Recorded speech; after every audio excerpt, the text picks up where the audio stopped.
السلام عليكم بنات، مرحبا بكم في قناتي حداقة مغربيه، حقيقه البيوت الشعبيه المغربيه. نتمنى ان شاء الله تكونوا في احسن الاحوال. اليوم كما كتشوفوني لابسه كلشي اسود، المهم بحال هكذا نوعوا شي شويه، مابقاش نقهركم غير بالبيجامات. البنات اللي غادي يشوفوا هذه راه ماشي شريتها جديده، كانت عندي شحال هذه شراتها ليا ماما جديده، كنت يلا واقيلا يلا تخطبت واقيلا كانت شراتها ليا ماما.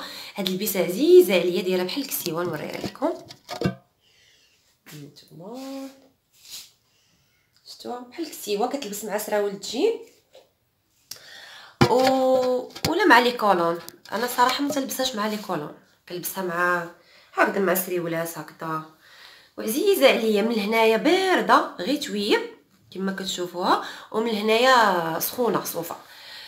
المهم البنات كما كتشوفوا البنات اليوم وصلتني واحد المنتوجات طبيعيه للجسم وفيها الشعر. وبعد اول حاجه كنشكر الاخت اللي صيفطات ليا، والبنات اللي غيسولوني غادي يقولوا لي واش اشهار.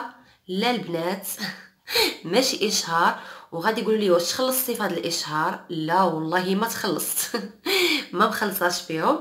والبنات اللي غادي يسولوني يقولوا لي البنات واش شريتي هاد المنتوجات، لا والله ما شريتهم انا كان اقر واعترف المهم البنات نبدا لكم باول حاجه اللي صيفطات ليا هاد جيل دوش بالفاني.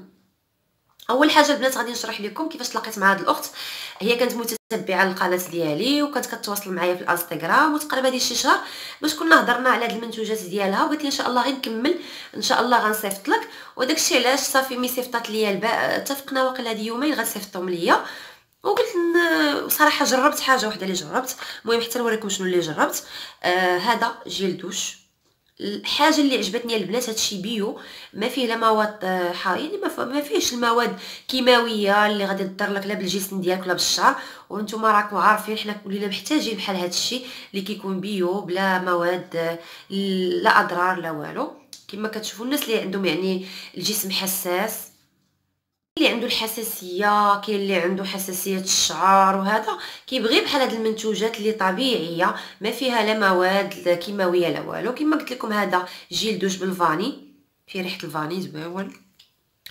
وصيفطت ليا هاد الشامبوان واللي ما كاين انا غير وصلك هاد المنتوج شامبوان الويفيرا، حتى هو الله يخلينا في صباغتنا مابقاوش نديوش عليا راه بعض المرات. وكاين هذا الكريم هذا ديال اليدين، هذا صراحه عجبني. اول حاجه جربت الكريم ديال اليدين حيت يديا وليت كنحماق عليهم نهار اللي كنت مرضت بالإكزيما. والبنات اللي سولوني دقيقه، البنات اللي كانوا سولوني وقالوا لي يا سناء عاودي لنا كيفاش بغيتي يدك من الكزيمه، غيسمحوا لي ان شاء الله غندير لكم فيديو خاص. راه كانت ماشي يد، راه كانت مشاو لي اليدين ورجعوا. قلت لكم هذا الكريم هذا حتى هو ديال الويفيرا، يرطب وينعم اليدين.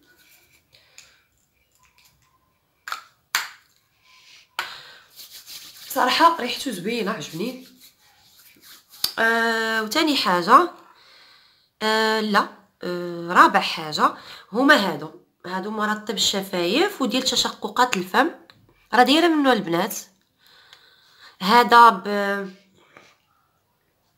بالفاني، وهذا بالفواكه. انا عجبني هذا الفواكه فيه ريحه الفاني تا هو مجهده، ولكن هذا انا كيعجبوني ريحه الفواكه. ريحته عرفتي ريحته البنات غزاله، لا هذا لا هذا. وشوفوا كي كيعطي واحد راه ما دايره حتى حاجه انا لفمي. واخر حاجه صيفطات ليا هادو، وباش عجبوني البنات هادو ممكن تهزوهم هكذا في الصاك ديالكم بمواد طبيعيه. وهذه فيه الصابون وفيه الاعشاب، هذا ديال الجسم كديروه ملي كتبغيو تغسلوا. حتى هو ريحته غزاله البنات، فيه الاعشاب. ان شاء الله تنضرب شي غسله ايوا هادشي اللي كاين البنات. نتمنى ان شاء الله كما قلت لكم هادو هما اللي صيفطات ليا، نتمنى الاخت تشجعوها وايضا تستافدوا من هاد المواد اللي قالت لي رخاصين. يعني سولتها قالت لي الاثمنه في متناول الجميع، يعني ما غاليينش هادشي، الناس ما يدخلوش يسحب لهم اثمنه غاليه. وغادي نحط لكم النمره ديال التليفون ديالها، وغادي نحط لكم الرابط ديال الانستغرام ديالها، وباش تواصلوا معها. البنات اللي عندهم الانستغرام يدخلوا يشوفوا الفيديوهات ديالها ويشوفوا هاد جيل دوش. راه كاين الفريز، يعني كاين اشكال ماشي غير ديال الفاني اللي كتعجبو شي رويحه هكذا مختلفه.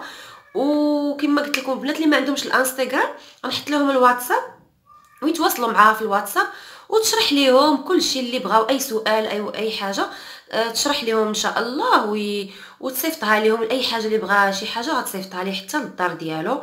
صراحه انسانه الله يعمرها دار ومتواضعه بحالنا بحالها. هادشي اللي كاين اللي غادي نقدر نقول في حقها، وما فيها بس انسان نشجعوا بعضياتنا. وصراحه انا كتعجبني، انا من الناس اللي كما كنقول لكم انا بنت الشعب، شعبيه، بنت حي شعبي. فانا كيعجبوني هاد المواد الطبيعيه اللي كيكونوا بدون مواد يعني كيماويه اللي تاثرنا على الجسم ديالنا. المهم هادشي اللي كاين البنات. وحاجه اخرى عاوتاني اللي غادي نشارك معكم باش نكملوا الفيديو ما يجيكمش قصير، غادي نديروا واحد الوصفه اللي البنات دائما سنه ديري لنا هاد الوصفه ديال اثار الحبوب. وبنات اللي كيكونوا مراهقات اللي كيكون لهم حب بالشباب، وحتى النساء حتى هما بعض المرات تيجينا داك حب الشباب، وبعض المرات تنوض لينا وحيده، بعض المرات تنوضوا ربعه. المهم صراحه انا الحمد لله البشره ديالي ما فيهاش هاد الساعه، ولكن راه مريت بواحد حب الشباب في ايام المراهقه ما نعاود لكمش. جبهتي كي كانت كحله، ولكن ما كنتش كنخربق فيها ولا هذا. اول حاجه البنات غادي نديروا الوصفه اللي غادي تكون فيها واحد المكونات عندك في دارك. اول حاجه وان شاء الله بقى نشارك معكم وصفات اللي غادي تعجبكم بزاف.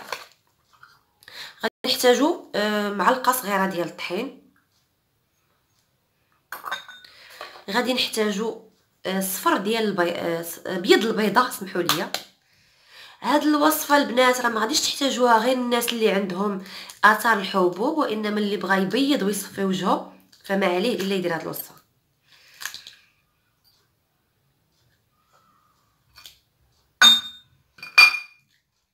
المهم ما ديروش نتوما بيض بيضه كامله، ديروا غير شويه ديال بيض البيض. سمحوا لي غادي نغسل غير يديا ونرجع.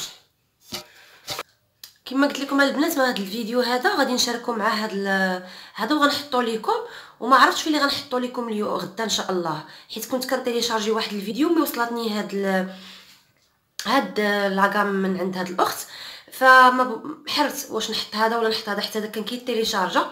ولكن ما عرفتش ان شاء الله اللي وصل دغيا راه هذيك الساعه غادي تشوفوا، حيت انا دايره واحد الروتين ديال الحد. المهم البنات كما كتشوفوا غادي نحتاجوا معلقه ديال الطحين فورس بيض، وغادي نحتاجوا بيض بيضه. ما غاديش نديروا بيض بيضه كامله، تكون متقرامه.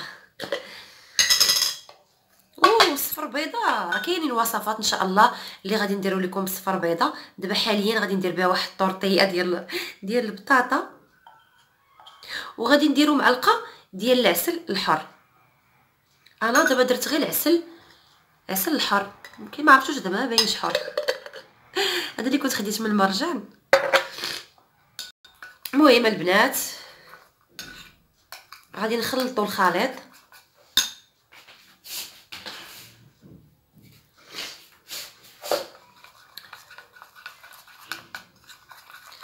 هاد الخليط البنات كيبس على الوجه بحال القبص، ماشي بحال القبص ولكن كيبس حيت فيه الطحين. حاولوا تخلطوه مزيان، وغادي نديروه لوجهنا.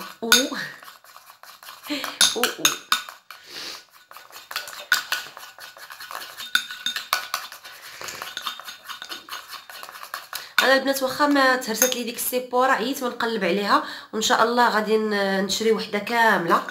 خاصني غير الوقت اللي ما كاينش. ان شاء الله غدا غادي نمشي لواحد المهم ان شاء الله عندي شي شغل في الصباح وغادي نشريها ان شاء الله. هذيك هي طريقي، غنشري غير وحده صغيره، ولا لقيت هذيك اللعيبه ديال التليفون نشريها، حيت انا هذه اللي عندي كنصيفطاتها ليا وصفات شاديه من المانيا وما كنلقاش نفس ديال التليفون ديالها، ما كنلقاهاش. دابا راه حطيتها غير في واحد اللعيبه هنايا في وسط الدار. المهم الاضاءه كاينه مزيانه. المهم البنات انايا غادي ندير، حيت دابا انا دايره الدره باش ما نوسخش الدره ديالي. باقا محتاجاها. غادي ندير لكم غير واحد الجهه باش تكون واحد المصداقيه، ما تقولوش ومالها ما دارتهاش لوجهها. خيتي هذيك الكديديبه ديال سناء هي كتكذب، كون جرباتها على وجهها بعدا باش نتيقوا. ايوا داكشي علاش باغا نجربوها على الوجه. المهم البنات هاد الوصفه انا غير غنسالي غنحيد الدره وغادي نطليها مزيان حتى لعنقي. هاد الوصفه كما قلت لكم كتحيد الاثار ديال الحبوب ونفس الوقت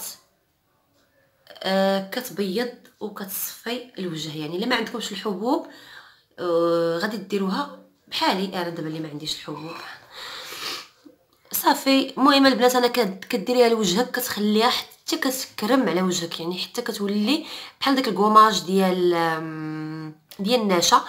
ومن بعد كتغسليها بالماء سخون، ومن بعد كتغسليها بالماء بارد باش كتسدي المسامات، ومن بعد كديري اي كريم مرطب عندك في الدار، او ممكن كما قلت لكم ضروري تغسلوه بالماء سخون باش كتحيد لكم دغيا شتوها. ومن بعد كتغسلوها بالماء بارد كتسدوا بها المسامات، ومن بعد كديروا كريم مرطب. دابا غادي نخليها واحد شويه، غنحيد كما قلت لكم الفولار باش نديرها مزيان على وجهي وباش ما ينقش شديد بالبيض. ومن بعد ان شاء الله غادي كما قلت لكم نغسل بالماء سخون ونعاود نغسلها بالماء بارد.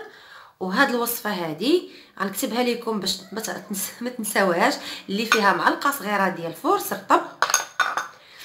رطب وبيض بيضه ومعلقه صغيره ديال العسل الحر. صراحه البنات النتيجه غادي تعجبكم وغترحموني عليها.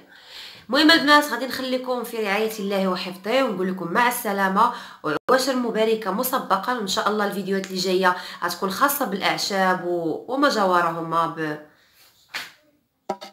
داك الماسك. نتوما البنات انا كنهضر معكم ونفس الوقت كنستغل الوقت باش ميتساليو تشوفوه كيفاش كيبس راه كيكرام على. وكما قلت لكم هاد الوصفه غترحموني عليها، غزاله البنات وكتحيد الاثار الحبوب وكتبيض الوجه، وما عليكم الا تتبعوها. بالنسبه للبنات اللي غادي يسولوني شحال ديال من مره او مرتين في الاسبوع ممكن ديروها، لان الا كنتو ممكن ديروها حتى يوميا ما عندكم ما تخافوا، يعني لان بيض البيض والطحين والعسل ما كيديروا حتى شي حاجه، ما تخافوش منهم، يعني ماشي الحامض ولا شي حاجه. ممكن ديروهم حتى 3 مرات في الاسبوع، علاش لا. انا بالنسبه ليا كنديرهم مره في الاسبوع حيت ما عنديش اثار الحبوب. الا عندكم الاثار الحبوب ديروهم 3 المرات في الاسبوع. وبالنسبه لهاد الصفر بيضه غادي نديروا بها واحد الوصفه ان شاء الله، ولكن ما غتكونش في هذا الفيديو كما قلت لكم. اما انايا دابا غادي ندير بها واحد الطورطيه غادي نتعشى بها. هذا ما كان البنات، يلا خليتكم على خير ومع السلامه وعواشر مباركه. تلاقاو فيديوهات ان شاء الله ديال العواشر وديال رمضان.